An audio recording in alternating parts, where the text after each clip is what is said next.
Guys, this is a test of a broadcast emergency system. No, it's not. It's our live show. No, it's Monday. It's what car or truck should I buy? And this is not a test. No, this is not a test. This is live. I'm Andre. I'm Nathan. And today we're talking about the upcoming year. We just had Thanksgiving here in the U.S. Yes, which And I'm we're tired looking of turkey. forward. Yes, I'm looking forward to 2020. There's a lot of stuff coming out, and this show is about, if I can speak. Sorry, the tryptophan from the turkey is still affecting me in a negative way.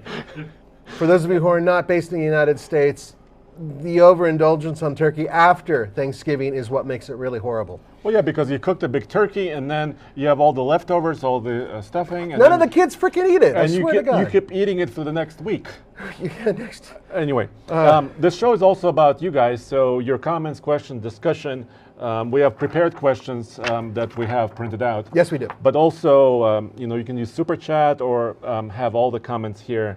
As always, a lot of you guys already joined, so thank you. Yeah, we appreciate that. Now, by the way, I actually got a couple people who sent me a text via Twitter asking about the weather here in Colorado and whether or not that's affecting some of our videos. And yes, it is. As a matter of fact, recently the guys went over to Moab, Utah, and they were abused by the weather. Yes, we were. Tryptophan, once again. And it was rough, not only on the trucks they took over, which, by the way, some videos are out, but also on Baja Bug, which got mangled on the way there. So I said Baja Bug. Said Baja Bug. Because I said bug Because we instead do of that. tryptophan. He's once a bug. again. He's a bug. God, because I hate that name. I hate the name. Anyway. He's a VW Beetle. Yes. He's a bug. Yes. But also he's Bob.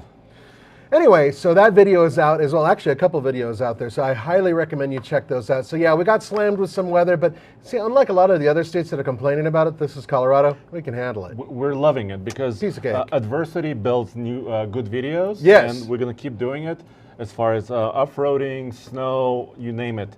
And Trucker Dan's video says hello. Hey, Trucker Dan, how you Trucker doing? Dan. Hope your Thanksgiving went well.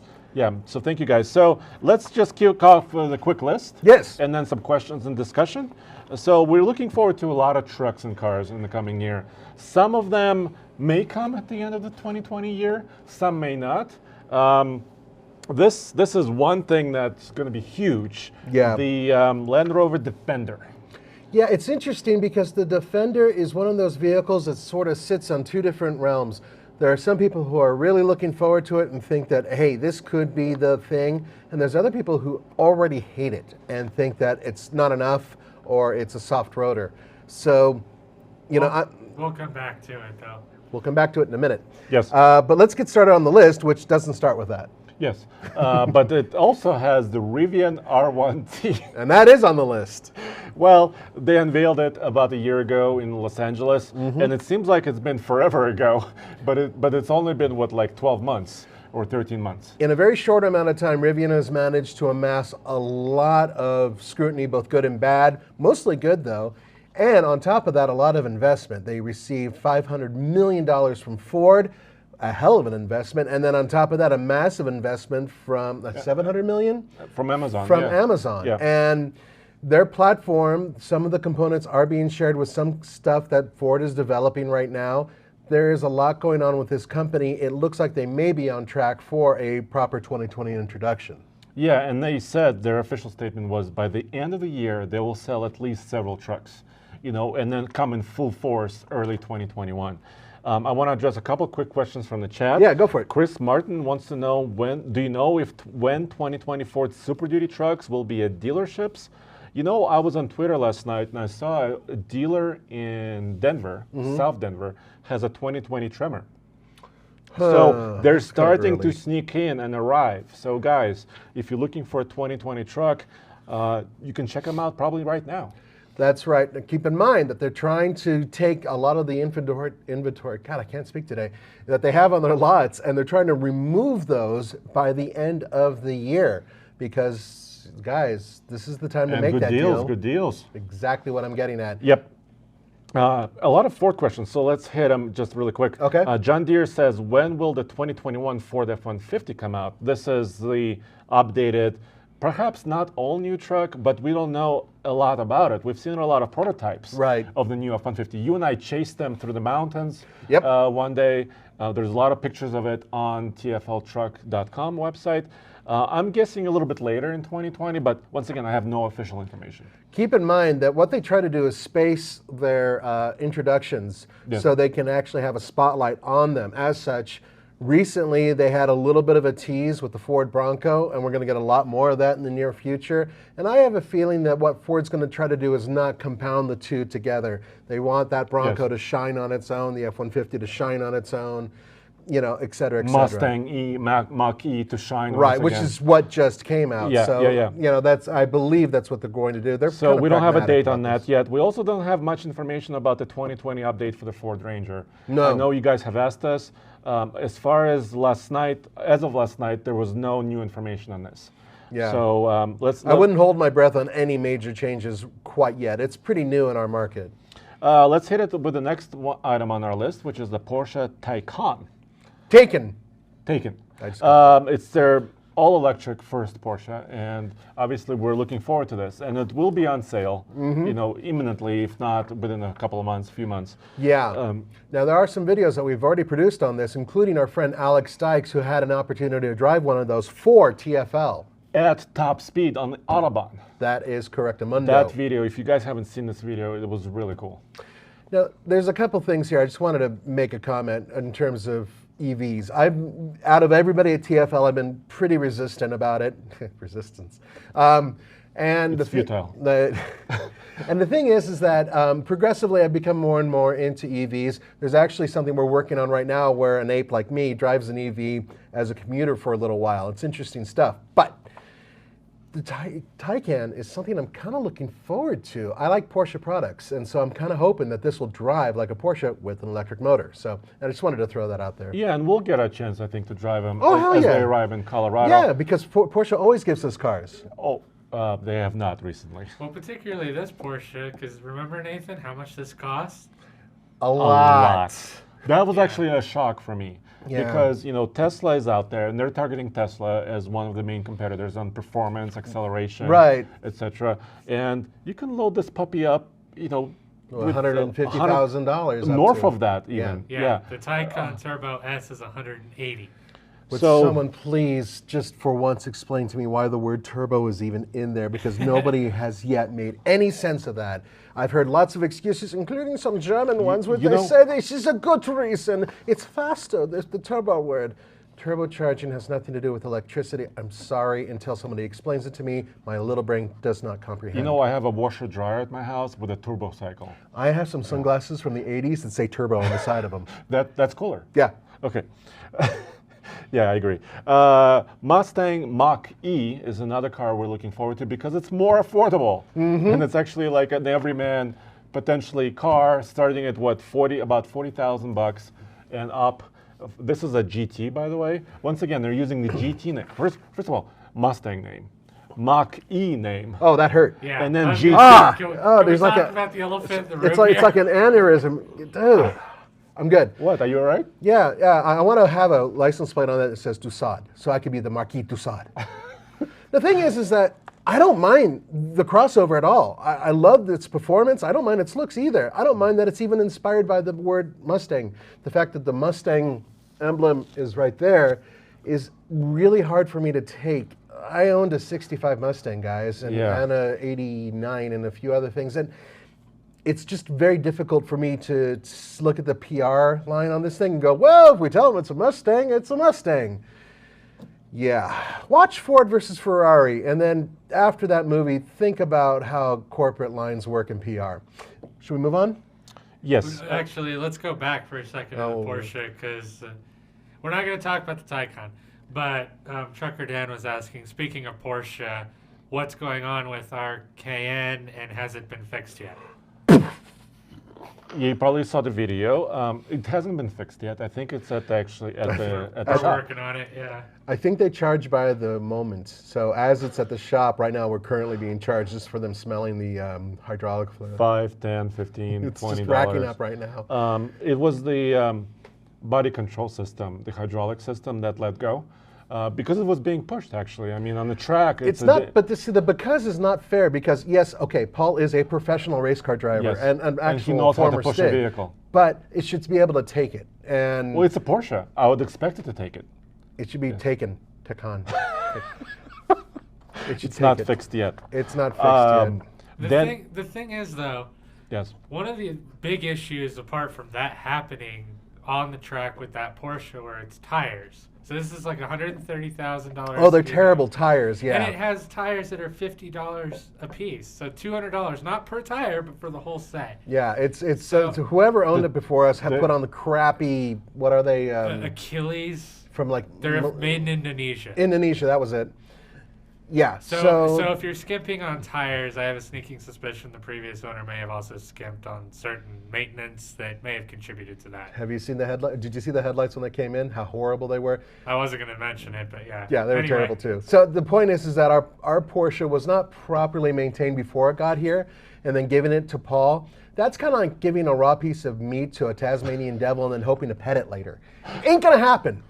The thing is that this vehicle, hopefully, if we can repair it for a reasonable price, I really do believe we should do this event again with proper tires. Oh, They yeah. don't have to be race tires, just proper tires.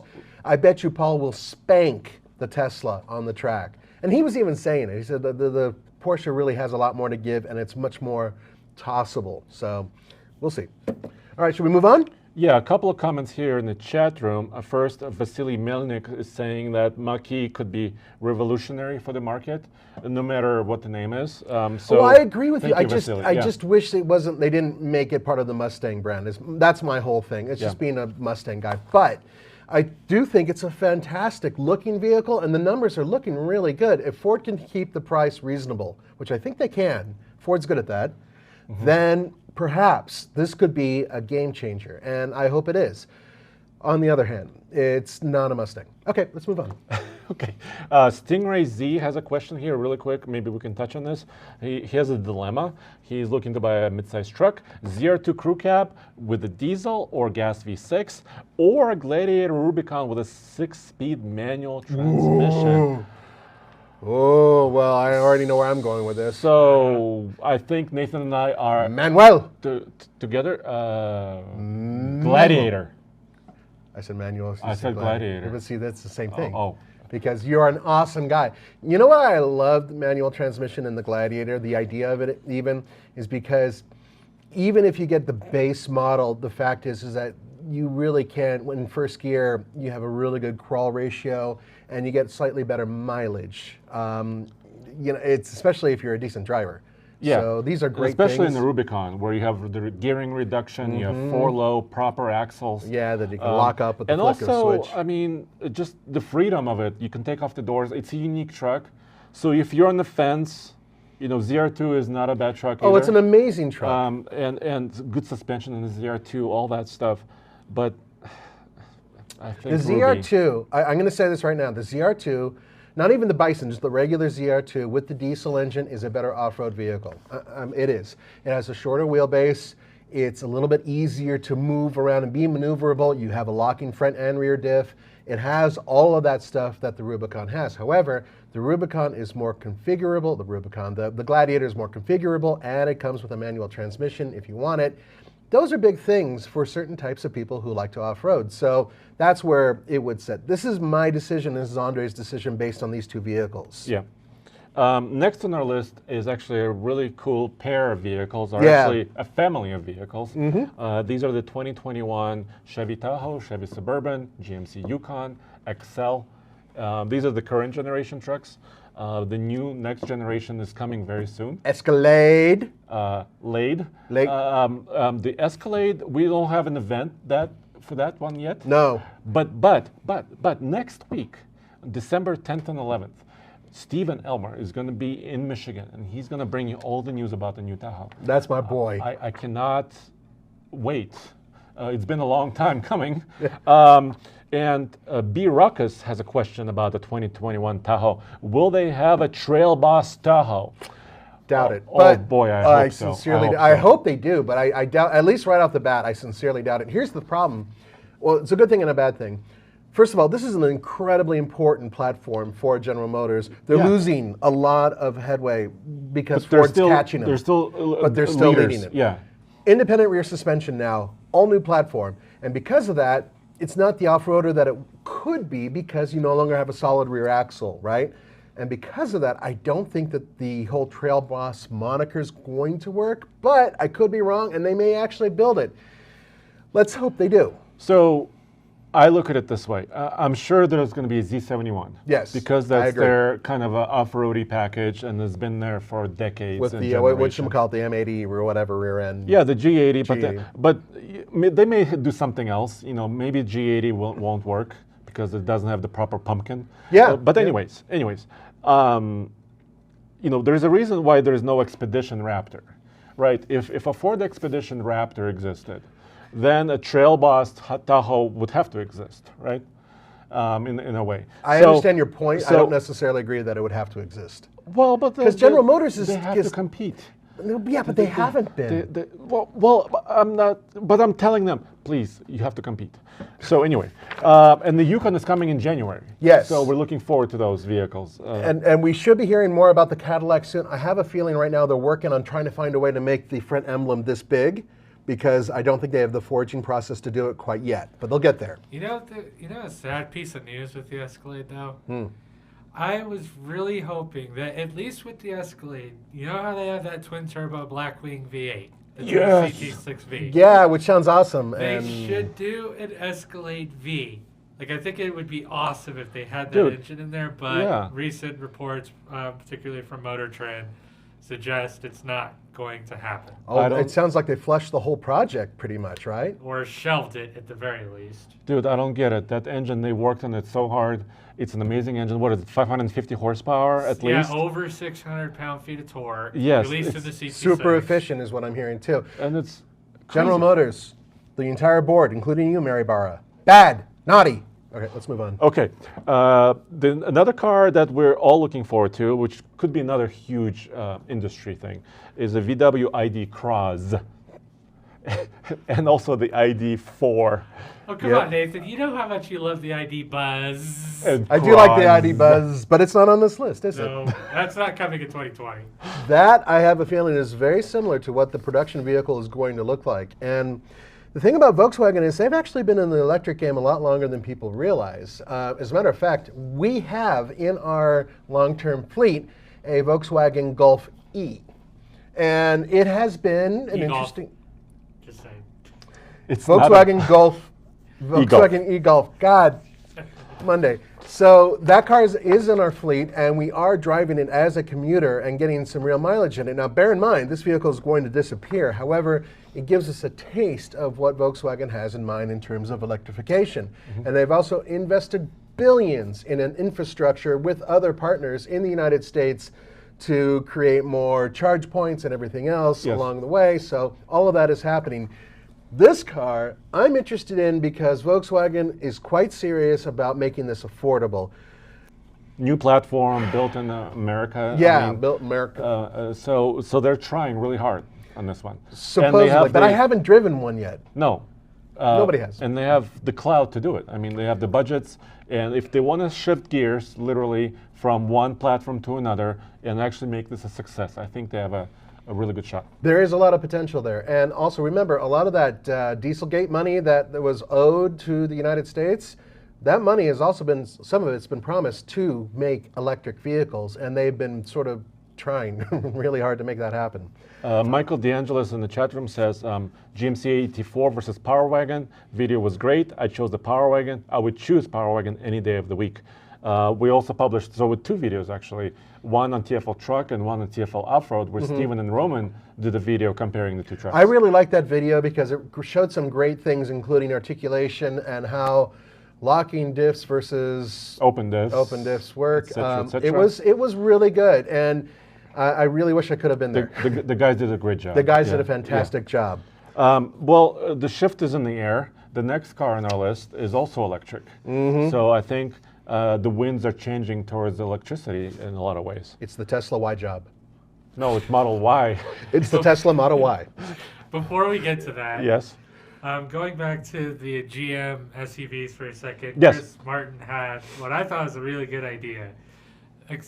Instead of the Expedition Raptor, Ford should do an Expedition ST and put the Godzilla 7.3 liter V8 in it. That would be awesome.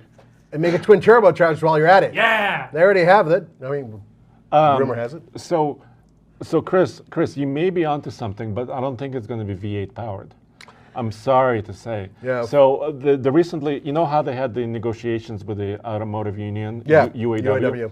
So there was some information disclosed within that negotiation that the Expedition will also get a hybrid version. Mm-hmm. So, and if that happens, and if they, I don't know any of the specifics from Ford on this, but if that happens, they potentially could use the Lincoln plug-in hybrid system, which is very, very powerful. Yes, extremely. Also has some electric range. Mm-hmm. And that could be their ST play. You know, that the performance big SUV type thing. Platform sharing and component sharing is the best way to spread it out and get the best return on your investment. Yeah. So only having that for Lincoln doesn't make any sense. Spreading it out makes sense. And so putting it into something like the an Expedition makes total sense. Yeah. And we don't know when it's coming yet. It may be within a couple of years, but that's kind of where it's going. Ford has been they've been very pragmatic about their approach when it comes to electrification, but also when it comes to power. And one thing they've been showing is that even with hybrid power, they want to outpower everybody else. And to be fair, they have been. Yes. So Model Y should come out at the end of the year. Guys, basically it's a Model 3 that's slightly lifted with a higher roof. I'm sorry, but that's what it is. I mean, nobody has told me differently. It is. It has kind of a very similar nose, very similar structure, and well, yeah, it's on the same platform. It shares a lot of components with the Model 3. Yeah, but I don't think that's a bad thing. It's just a more. Oh, I didn't say it was a bad thing at all. And hopefully, some of the issues they had with the Model 3, some quality issues, will be addressed. I have a feeling that the quarter panels and that to repair will take even longer. So, Tommy, sorry. But no Falcon doors. God, I hope no Falcon doors. It looks like a regular door to me. Yeah, that would be nice. So a couple things. First of all, Ronald Strode, $2. When will the Nissan Frontier redesign come? We don't have an official date on this. No, but Nissan has officially said that they are building the truck. Yeah, they're going to do it, and exact date probably will be within the 2020 calendar year. Yeah, so that's coming. There was another question about Ford Bronco. Ford said unveiling in the spring. Yes. So what does that mean? April, May? I don't know. So spring, they will debut it. What shows are happening around that time in spring? So April is big New York Auto Show time. Yeah. Right. So what Ford likes to do, they don't like to do shows anymore because they're Ford. They want to have the focus on their vehicle outside of the show. So it's entirely possible that during New York or even possibly Chicago, although I doubt it, they may have a separate event around that time, just like they did with the Mach-E, yes, where they bring in the journalists and have them focus on the one vehicle at some building outside of the area, and boom, there it is. So I suspect, now this is just my own guess, but I think it's a fairly logical one, that between New York and Chicago, it's going to happen around that time. That's a very good guess. Thank you. Hey. And finally, there's still gasoline running through our veins, because on our list is the Chevy Corvette C8 Stingray, which I cannot wait to drive it. I mean, we all love those high-performance exotic cars, but this car is somehow more attainable. I mean, 60 grand, 70 grand. I love the pricing. 80 grand. I love the performance is ridiculous even on the base models from what I'm reading. Although, because of the UAW strike, it sounds like we got pushed back a little bit in terms of production. Am I right, Zach? Yeah, it should still be 2020. Yes. It's just going to be a little later than GM originally wanted to Which start is production. going to piss off an awful lot of people who lay down a lot of dough for this car. So, I mean, think about the average Corvette owner. They don't like to wait in more ways than one. And they probably already put down their deposits. Oh, I'm sure of it. Yeah. So some of them have laid out full money and want their car. So you'll have to wait a little bit longer. I'm still on the fence about this. I have to drive it, to be honest with you. I haven't driven it I'm just either. not 100% sure about the lack of a manual transmission and the whole mid-engine design. Look, I grew up with Corvettes and the whole thing of the front engine rear drive. I mean, it's just, I got to experience it to know. I'm hoping I'll be a convert like a lot of you other guys already are apparently, and just say, "Oh, it's the best car ever." But I haven't driven it yet, so I honestly can't say so. Right, but we can still look forward to it. I look forward to driving it one day. Luke, 1234. Oh, hey, Luke. Luke O, $5. Thank you, Luke O. I'll add you to our hood. $7,500 off MSRP. Well done. Already. On a Nissan Frontier. Yes. Good job. And that just shows there are still deals to be had. Oh, hell yeah. It's end of the year, even for an older truck like this, especially for an older truck like this. That's been. I mean, when you think about that, $7,500 off MSRP, that's probably a $35,000 truck at this point. That could be close to $40,000 otherwise, right? Yeah, but then I think he probably got it into low 30s. I mean, like a Pro 4X, a decently equipped Frontier, it's like 37. 37, right? So now he probably got it for 30. That's what So- I mean. That is so that's incredible. really great. And think about what you get for the money. And that is why I keep telling people that, you know, and it's a solid performer. It's not the most efficient vehicle out there, but it tows fairly well, it hauls fairly well, it goes off road like a bat out of hell. It's a great little truck. Izzy 1234. Izzy. Thank you, Izzy. They should put a Duramax diesel in the Corvette. Love your videos. I don't think that's going to happen. Yeah, I don't think there's a very good chance of that, but a Corvette engine inside of a Chevy Colorado? Truck? No, Colorado. Silverado. Screw that. It's a Colorado. Lightest truck they have. But you know what about diesel? I think if I looked at my crystal ball, and there's no official information on this, that the Duramax 3-liter straight six could be in the Suburban. How cool would that be? That is something that's been circulating around a lot. Yes. And you know the last person who I talked to about that? What, who? A Ford executive that you and I both know, who kind of just threw that out there like, you know, that seems like a logical move for them to do, because if you think about what their cafe numbers and everything. Yeah. Right. It makes total sense because you're talking about fairly heavy vehicles and all of a sudden you have real range and some better gas mileage. So Can you imagine a road trip in that machine? You can go 1,000 miles in that puppy? maybe 1,000 miles, but we can take it to Moab like we have other trucks and have some fun. Yes, only in the Trail Bus edition. Well, yeah, or whatever. Sure, The Z71. Z71. So those are some of the things we're looking forward to. Of course, we're looking forward to more than that. Oh yeah, we're not done yet, but we should get to a few questions. Yeah, let's hit a couple questions. We're running out. We're quickly running short on time. Oh wait, look at another. Oh hell, yeah, Red 7188. Thank you. The new GM and Tesla trucks have a peculiar look. I agree. Are some designs in the industry, or are some designers in the industry pushing to change the look of trucks? If so, why? Is it EVs? That's a really good question, and I think that people are trying to be cutting edge, and Literally. quite literally, if you look at what Tesla did with their truck, people are trying to do different things, and I give them credit for being bold or trying something new, but at the same time, in some cases, it's polarizing, and you can actually see how sales are affected. Look, the best looking trucks and cars out there tend to be the better sellers, and that's just the bottom line, Good right? case in point of that is Ram. Ta-da! Ram. Ram builds a really good looking truck with a really good looking interior, and their sales are on fire right now. So Yeah, and they're you know, taking a more traditional approach. they are, but they're also yeah. making it an aggressive, good-looking truck Yeah. without doing anything really crazy. So I think you're right about that, and I think people are making those changes. And then, of course, other trucks, Tesla, which is like, well, let's just be as polarizing as humanly possible and see if we can do They it. accomplished it. They did, and I give them credit for being bold, and at the same time, a lot of people are like, thrashing it, going, "This is ugly." So we'll see. Okay, let's move on to the questions we got here. Couple questions. Yeah, one is from Serge.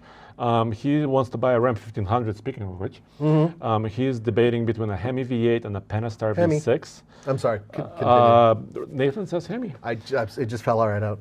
He's towing about 5,000 pounds Hemi. in the summer, and 5,200 pound RV, Hemi. and 4,500 pound ski boat. Hemi. I'm sorry, you're the truck expert.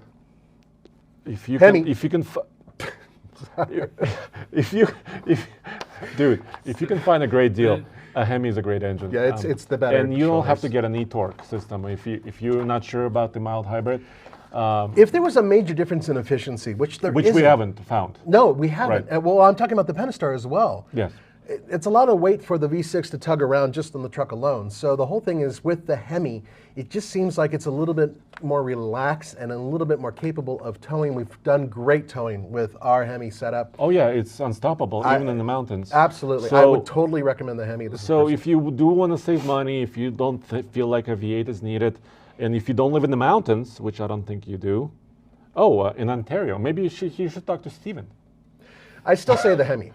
Okay, all right. Next, Mario is asking. He has an older 2007 GMC Sierra 1500. He wants to swap out a 3-liter straight 6 Duramax. Boom! Put it in the old truck and have an amazing machine like a resto mod.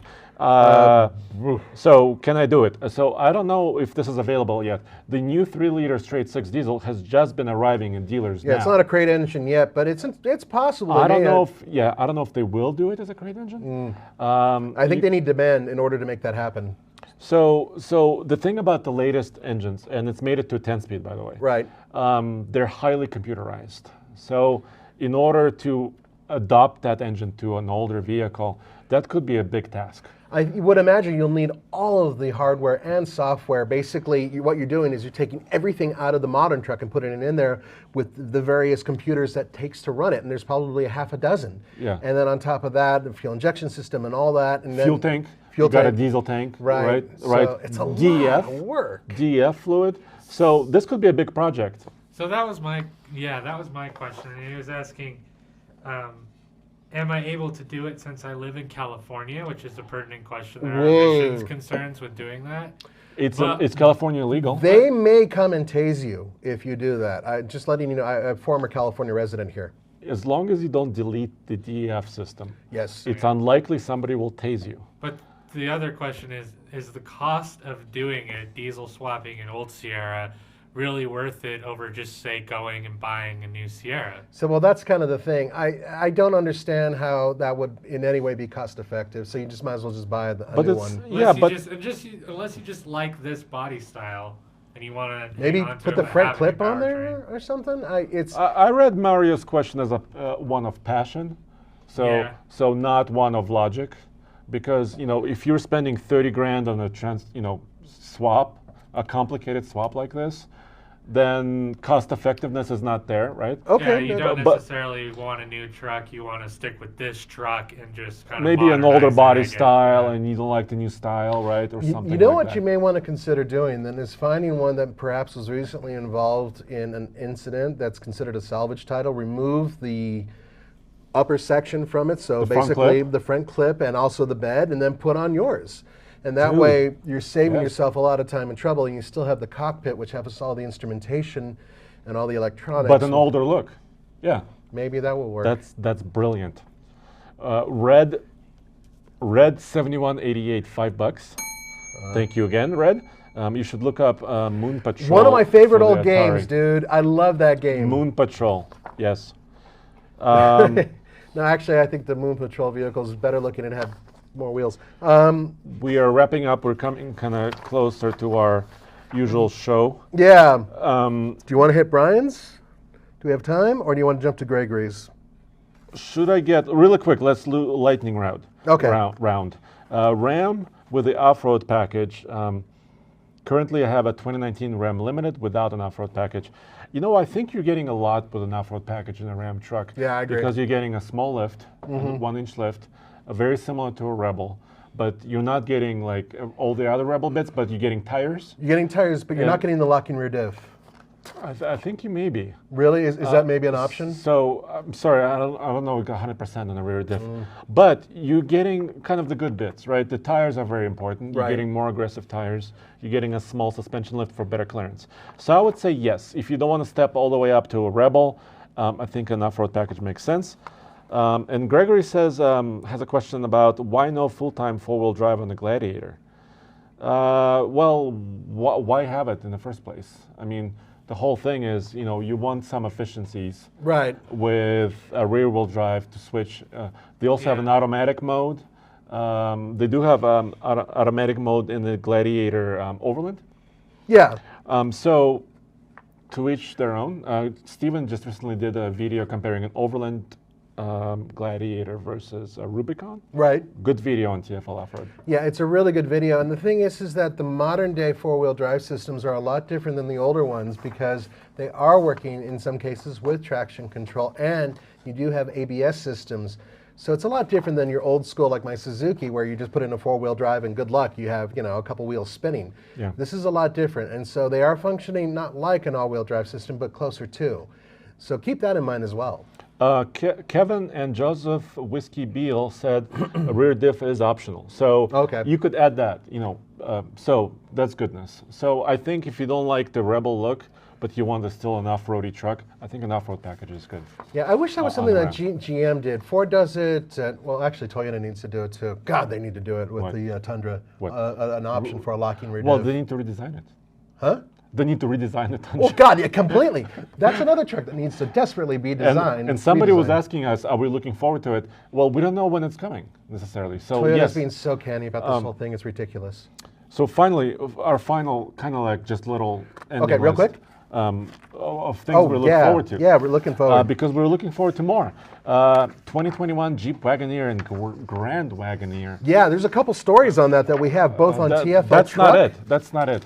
No, you know what So, that is? That's the Chinese Commander.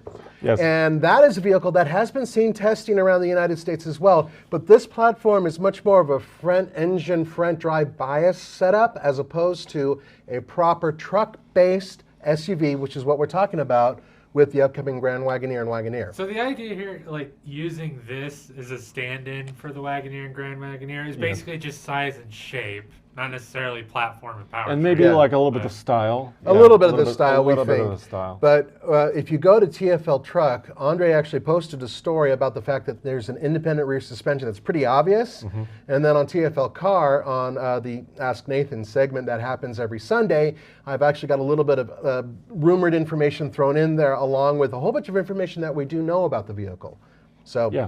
there you go. So it's coming. Yeah, we've seen spy shots of it, and I didn't put those up because they don't really show, like it's hard to show that, particularly on Yeah, it looks like a screen. Tahoe from the side almost. It does, yeah, so you can tell what it's competing against.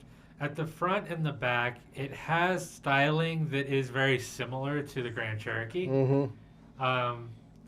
So this kind of helps you visualize what it could possibly look like. Final results will differ Visualize. somewhat. A giant Jeep. Visualize, squint. If you squint, guys, For a lot of money. you'll be able to see it.